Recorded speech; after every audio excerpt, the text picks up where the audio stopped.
Hello मंडळी, मी तुम्हाला म्हणाले होते ना की बाप्पाला घ्यायला चाललीये. आम्ही बाप्पाला घरी घेऊन आलोय. आज मी तुम्हाला मम्माने बनवलेला खाऊ नाही दाखवणार, कारण आज मम्मा खूप बिझी आहे. पण मम्माने खूप खाऊ बनवला. मी खूप आनंदात आहे, कारण माझा लाडका गणपती बाप्पा आज माझ्या घरी आलाय. ढिंचिकिरी. माझा बाप्पा खूपच गोड आहे. आणि एक गंमत माहितीये का तुम्हाला?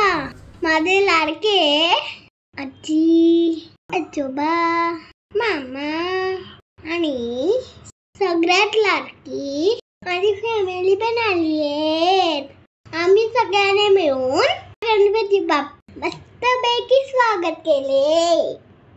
मम्माने बाप्पासाठी खूप सारा खाऊ बनवला होता आणि माझा आणि बाप्पाचा सगळ्यात आवडता मोदक पण बनवला होता. आम्ही सगळ्यांनी बाप्पाची आरती केली. खूप सारा खाऊ पण खाल्ला. खूप मजा आली. बाप्पा सोबत खूप गप्पा मारल्या आणि दादाची कंप्लेंट पण केली. मला माहितीये का, बाप्पा तिचा कान कापणार आहे. बाप्पा सोबत माझा दिवस कधी संपला मला समजलंच नाही आणि मला न आवडला मला तो दिवस झाला. कारण आज बाप्पा घरी जाणार होता. खूप वाईट वाटत होत. असं वाटतंय मला बाप्पा घरीच जाऊ ना. पण मम्मा म्हणाली, गणू बाप्पा तिच्या मम्मा बाबाला सोडून आलाय ना, मग त्याला पण त्याच्या मम्माची आठवण येते. म्हणून बाप्पा त्याच्या घरी चाललाय. गणूली आल्या बाय करताना मला खूप रडू येत होत.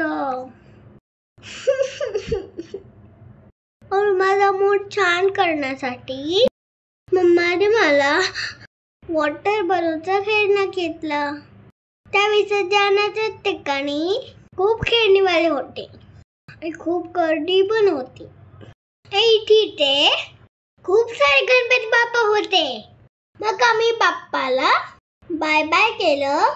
मी त्याला म्हणाले, पुढच्या वर्षी नक्की या, लवकर ये. मग बाप्पा त्याच्या घरी गेला आणि मी पण माझ्या घरी आले. Bye bye friend, take care. आता मी खूप दमलीये, मी चालली झोपायला. Bye bye. हॅपी गणेश चतुर्थी.